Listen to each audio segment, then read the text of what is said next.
Devil May Cry was a groundbreaking series on the PS2, with the third installment, in my opinion, being one of the greatest games of all time. Now, a large part of why this series is such a success is the lead character Dante. For those of you new to Devil May Cry, Dante is the son of a legendary demon knight and a human woman. Inheriting his father's destructive powers, Dante uses them to protect humanity from the legions of the damned. Now, Dante is powerful and skilled like any good hero, but it's his cocky and wisecracking persona that really make him a standout game hero. However, Dante isn't always like this. In most of the games we've played, we see this side of Dante. However, there is another piece of DMC fiction that shows another side of him. The Devil May Cry anime is a great character piece for Dante. In the trio of games up to its release, we know Dante is an over-the-top, wisecracking badass with a strong sense of justice. However, the anime paints Dante in a much more interesting light that ultimately adds vastly more depth to his character. The story takes place in Dante's day-to-day life. Each episode opens in Dante's office with a client bringing him a job or a request, and that mission becomes the basis of the story for that episode, with Dante acting as the problem solver in other people's stories. For example, in the first episode, Dante is paired up with this blonde brat named Patty. Demons are after her head, and Dante has to keep her alive long enough for her to claim her vast family fortune. Patty ends up becoming a main part of the series after this episode, sticking around long enough to develop a sort of little sister relationship with Dante. In the anime, we often see Dante as introspective and mopey. He's often found sitting in his office sleeping his days away or drinking alone late at night. In the credits, we catch glimpses of the Dante we know from the game when he's on a job. When he's fighting demons, it's almost like he's a different person, but like Dante says, hunting demons is what he lives for. The anime teaches us Dante is a depressive, lonely man with self-destructive tendencies when he doesn't have his passion to keep him preoccupied. Dante may have gotten revenge against those who killed his mother and brother, but like most tales of vengeance, it left him feeling lonely and empty, as his victory against the Devil King won't bring his mother or brother back. Often left to lament on his past, Devil May Cry, the animated series, shows us the everyday life of Dante when he's not on world-threatening level missions. This is a great glimpse at the morality and deeper persona of the Crimson Devil Hunter. Let's take the credit scene for example. In this shot, we see Dante sitting alone in the dark, drinking a glass of whiskey with a bottle beside him. The shadows are closing in at late night, and an old fan spins slowly overhead. Drinking alone is a self-destructive tendency exhibited by many alcoholics. As the credits roll, we are subject to sad and somber music, adding a reflective quality to the end of the day's adventure. Dante looks around the office to see phantoms or memories of his friends, like Lady, Trish, and Patty. It's obvious Dante is thinking about the time he spent with them, possibly wanting them to be around during his moments of loneliness. As the credits end, we see Dante get up and presumably stumble off to bed drunk to sleep off his sorrow.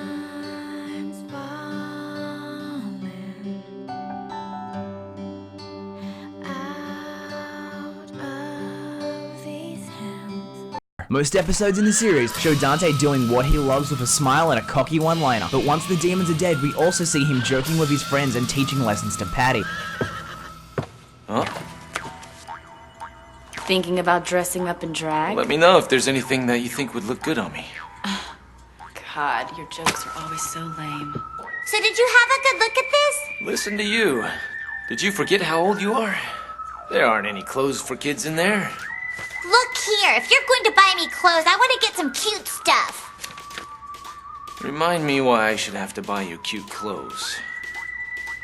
You promised you would. You said if you lost me at cards, you'd buy me some clothes. I didn't say I'd buy them for you today. That's not fair! You have any idea how much those clothes cost? Didn't you get paid yet for tracking down that guy? That guy ended up being just some runaway lizard. You can imagine what that pays. No, I can't. Well, it turned out that it pays 3 pizzas and 2 strawberry sundaes. Pizza again? So if you want clothes like that, you'd better do something like find a rich guy to marry. Dante doesn't let his loneliness show to his friends, as when Lady visits and probes about the subject, he responds by not letting on how he really feels. Twice in the series, Dante mentions he's totally fine with being on his own, putting on a front for Lady and Trish. Are you pouting? Maybe you're lonely being all on your own. Don't talk down to me like I'm a kid. I totally dig being on my own. Plus, I can eat all the pizza I want.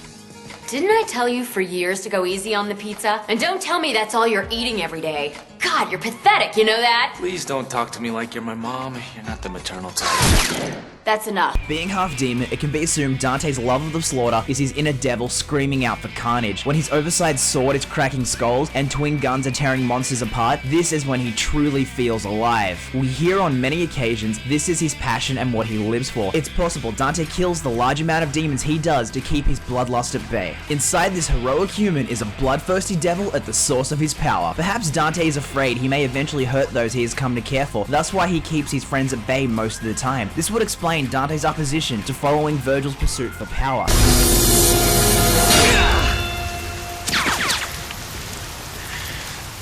Why do you refuse to gain power?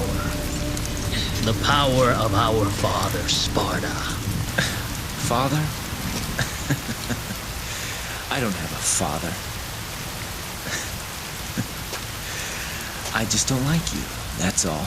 In Dante's Awakening, Virgil is perplexed as to why the reason his brother will not seek the hidden power of their father Sparta. I think back then, Dante was fearful of his demonic nature, as it didn't truly awaken until his fight with his brother. Over the course of the game, Dante comes to terms with his demonic heritage and learns to control his powers, entering Devil Trigger at will. I think Dante feels the power both he and his brother already wield is enough, and is worried what will happen if an even greater demon dwells inside of them both. More dark power ultimately means an inner demon with a greater bloodlust to quench. I'm sure Dante stood in Virgil's way to prevent him from becoming a monster. After all, everybody who has obtained or wielded Sparta's power at one point has become corrupted by it, seen in both Arkham and Sanctus from Devil May Cry 3 and 4 respectively. The stories say Sparta sensed he had grown too powerful and sealed a portion of his strength away in his blade Force Edge. Dante only wields this blade once in its awakened form against the Demon King Mundus. During this battle, Dante takes on the full power of Sparta and goes toe-to-toe with the king of the underworld. I feel Dante wasn't corrupted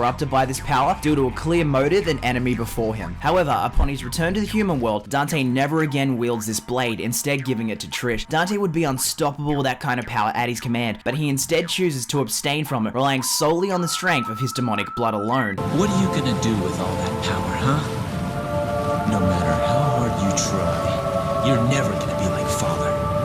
We're wasting time! Overall, the anime is a key factor into understanding Dante's character. I recommend if you have any interest in Devil May Cry at all, you go watch the series. It's a great show with amazing art and a surprisingly somber story. You can pick up the entire 12-episode series on DVD for about $50 Australian. Until then, I'm Bitbolt, the fastest gamer alive. Thanks for watching. Let me know what you thought about this theory below, or have anything else to say about Devil May Cry, and I'll catch you guys later. This is Bitbolt, out. Sorry, honey, but this show isn't for kids.